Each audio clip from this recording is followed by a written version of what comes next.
Today we are going to talk about string radius, or more ultimately, how to change the string radius of your Floyd Rose or Floyd Rose style locking bridge to match that of your fretboard. Now, I'm sure we all understand what string radius is and how it works, so we won't go into the ins and outs of that. But what we will say is that all bridges, and in this case, because we're talking specifically about Floyd Rose style bridges, is they all have a natural radius.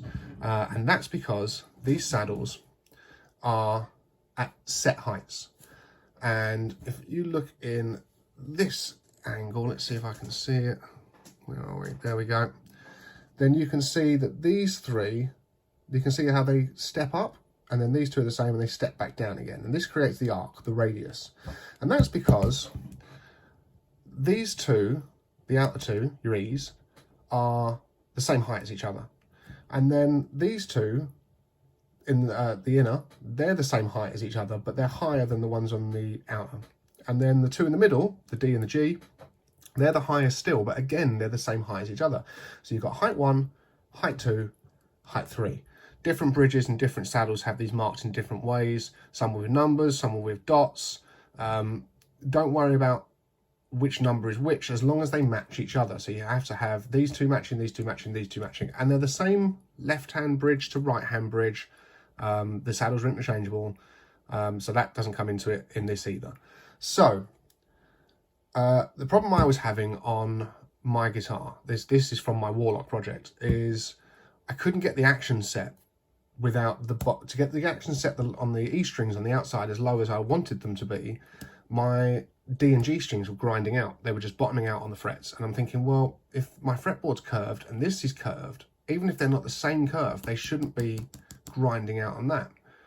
And then I thought, well, actually, that must mean that this radius is flatter than the one on my fretboard, which took me on a little journey of research.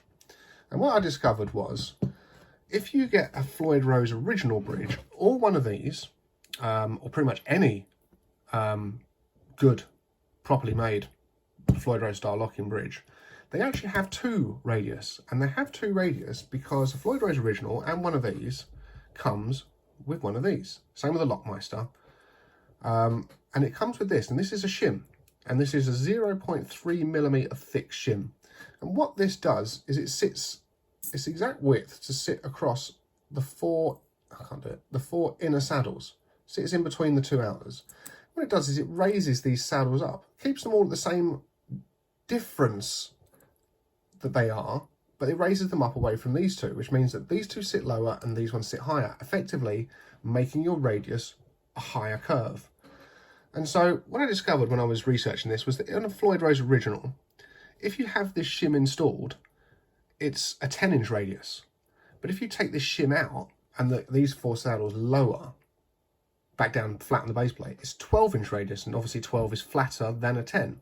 Now, I believe that my Warlock is it's possibly a 10. I think it's a 9.5-inch radius. So that would explain why my D and G strings were bottoming out. But what I didn't know until I started speaking to the CEO of Schaller, Dr. Lars Bunning, who's a really helpful guy. If you get any problems with, or you want to know stuff about Floyd Rose bridges in particular, talk to this guy. He knows what he's talking about. He came up with some really good information and some really good suggestions. But what he told me was, because this bridge was designed for the 80s shredders, it has two different string radius than the Floyd Rose does, Floyd original. This with the shim in place is a 12-inch radius rather than a 10. Without the shim in place, it's a 16-inch radius, which is why I was having so much trouble. So he said, use the little shim, stick it in, and you'll have a 12-inch radius bridge with a 10-inch or possibly 9.5-inch radius fretboard, which is much better. It's still not perfect, but it's much better. So I actually have one of these from my Floyd Rose original, and I don't need it in that because that's on a guitar that has a 12-inch fretboard, 12-inch radius fretboard. So we tried that, and there's reasons why I don't think this is actually the solution, and we'll go into those as we delve deeper into this. So I think what we'll start doing is taking this apart, which I'll probably speed up so you don't have to watch me take all the screws out, because I'm sure you'll know how to do this. And then when we've got it apart, we'll have a look at why that shim isn't the best solution and what other solutions are available.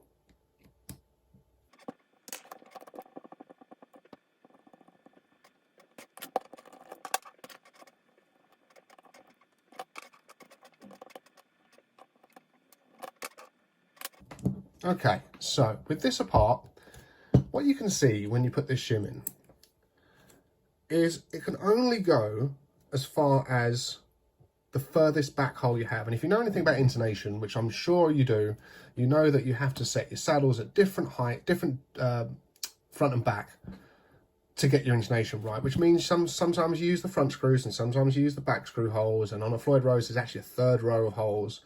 But this shim can only go as far as the furthest hole that you use for the screw, which in this case I had 3 in there, so it can only go back that far. Now if I turn this, you'll see why this isn't the greatest solution.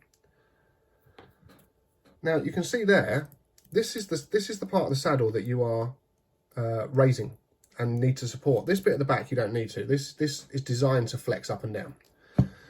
But this bit's what you need to support. Now, if you see how far back this is, it's only supporting half the saddle. And it is directly under the string, but it's only supporting half the saddle. And this is a problem for this reason. And I'll demonstrate it with this one rather than put the other one back on.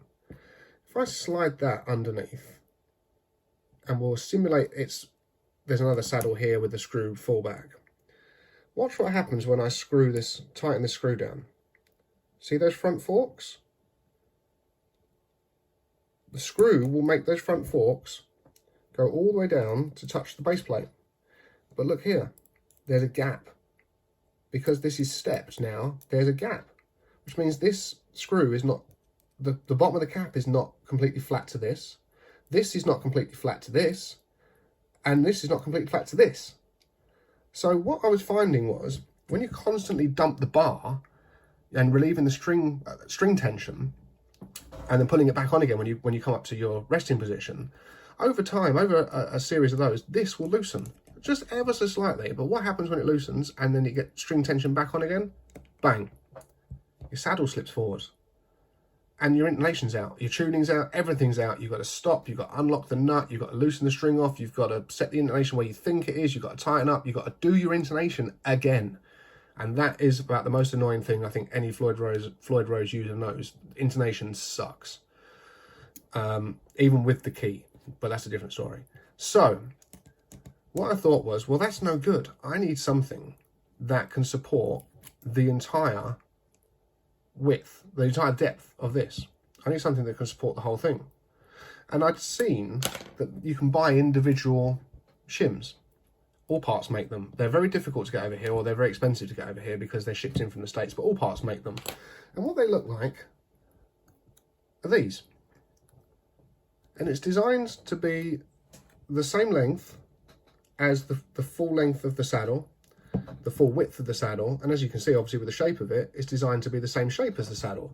So no matter where your saddle is, this has the room to move forwards and backwards with it, to go over the correct hole, and always support the full height of this. Now, a Coke can is not thick enough for this job.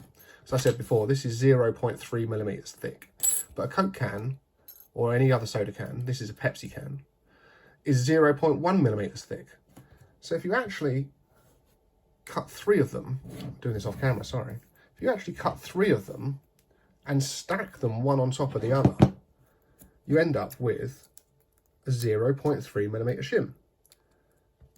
So if you cut 12 of them, and trust me, these are so easy to cut, you can do these with kitchen scissors. These are so easy to cut. I did them with kitchen scissors and a hole punch and then cut those bits out. You can shim these so that it sits under the saddle. And it was instantly much better. I wasn't getting any saddle slipping because the whole thing was supported. I could put them in the correct screw holes. It was great. But the only trouble I ran into is because there's 3 of them together, I had found 2 problems. One, trying to move the saddle when you're doing your intonation, little movements, trying to move your saddle for intonating, these don't want to move with it, and they don't want to move together. I didn't want to start sticking bits of tape and stuff on them because, again, it changes the thickness and whatnot. The second problem was, so they were very fiddly. The second problem was, I instantly noticed, and I noticed it more so with this, as soon as I put this on there, like that, and you started getting the gaps as these saddles were leaning, I lost a lot of tone. And when I say that, I mean the sound was noticeably thinner. It's like the difference between having your strap bridge decked on the body and then floating it. You lose a bit of tone. It makes it thinner. And when I put these on there, some of that tone came back, but not all of it. It was nowhere near as good as when I had all the saddles sat flat on this base plate, which is a beautiful, thick brass base plate. It's lovely. So I decided I needed something different, and that's what led me to this. And this is Shim steel. Now, Shim steel, this particular one, I got off eBay. You can get it in loads of places. It's this particular one, you get loads of thicknesses, is 0.3 millimeters thick, which, as you know, is exactly the same as this. This is 0.3 millimeters thick, so we're already onto a winner there. It's also, Shim steel's great because it's a highly compressed steel. It's designed to withstand lots of torque pressure. It's used in washers, it's used in automotive applications, it's used in loads of things. It's designed to have things crushing against it, and it won't distort, it won't bend, it won't dimple, it won't cup. You won't get the little corner triangle shapes you can get from bolt heads, hex bolt heads on there. It's really good for that. It's flexible this way, but it's very, very strong crushing way. But it's also very easy to cut. And if you literally all you need is a good straight edge ruler, but you can cut this with a normal utility knife, a normal standing knife. If you get a nice sharp blade, and lots of downward pressure, and all you need to do is just score it. You don't have to try and cut through it. You just score and score and score, and it takes a good few. I mean, you're talking 15, 20, maybe 30 scores, depending how much pressure you put on it. And eventually what you'll end up with is a groove the whole way along, and on the back side you'll get a ridge where it's creating an indentation. And once you get to that point, you just bend it and it'll snap straight off. And what you end up with is a piece that you've cut off, which has a burr on it.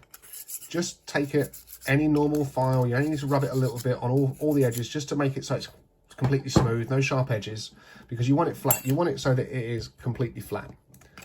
And you'll notice that this one, I've already cut this in two places.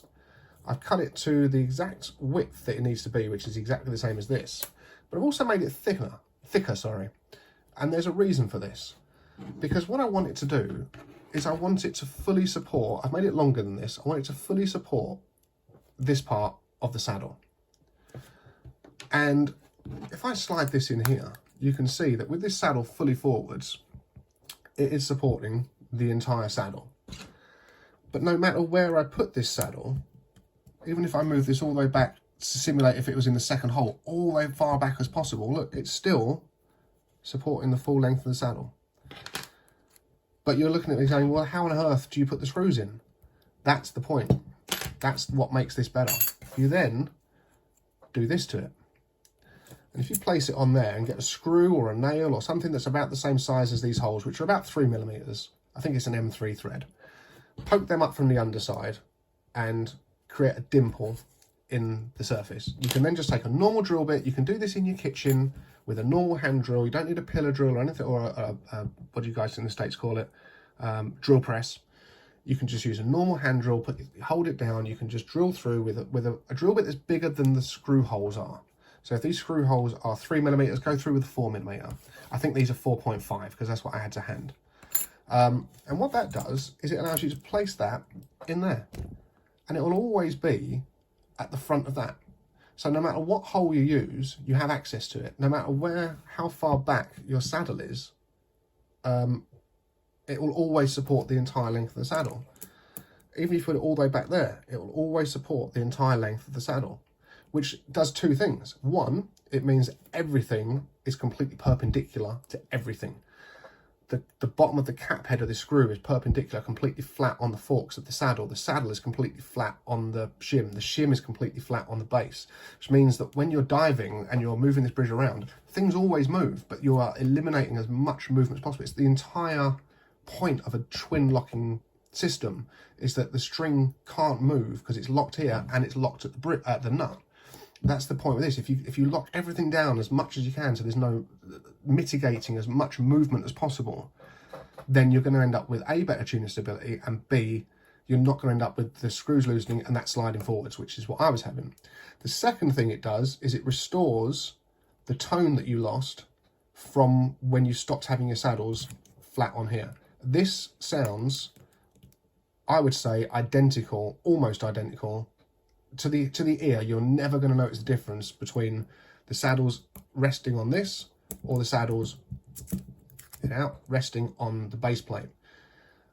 That's why I've made it out of steel rather than bothering with a brass one. You can get you can get Shim steel in brass, and you might as well use that. I got a steel one, and that's what I'm using. It's a much better system. Once that's in place, this can't move. You've got all your saddles on there. Even when you unlock one or two of them, this won't move because the other two are holding it down, not just on points. They're holding it down over the entire front to back of the width, or the depth, I should say, of the piece of Shim steel. So it's much easier for setting your intonation. It literally makes it no different than using the saddles on this base plate. And it's a much better idea than this. Very easy to make. I don't know what these cost if you were to buy them from Floyd Rose, if you can buy them from Floyd Rose. I remember when I asked Lars Bunning if I could buy one, he said we don't sell them separately. He was the one who said you can make them out of tin. Which is what led me to try these, and then what made me think, well, what if I get tin metal that's the same thickness? Led me to try it out of this. But I mean, like, if you buy the individual ones, you can buy packs of individual ones of these, like I said, from all parts, and they're quite expensive here in the UK. I don't know what they are in the States, but this sheet of Shim steel that will make tons of shims, way more than you'll ever need. This was £2 or £3 delivered. I mean, I'm sure in the States it's probably $2 or $3 delivered. So it takes 10 minutes to make it. You'll spend more time re-intonating your guitar than you will do making this shim in the first place. And as every Floyd Rose user knows, intonation is the bane of pretty much the entire thing. Floating is easy. Intonation's just tiresome and tedious, which leads me to the end of the video. Thank you very much for watching. I hope you found this useful. I'm now going to have to put this all back together again and go and put it back on the guitar and re-intonate it, which is much fun. But hopefully you found this useful, and hopefully this might solve your string radius issues. Thanks for watching again. See you on the next one.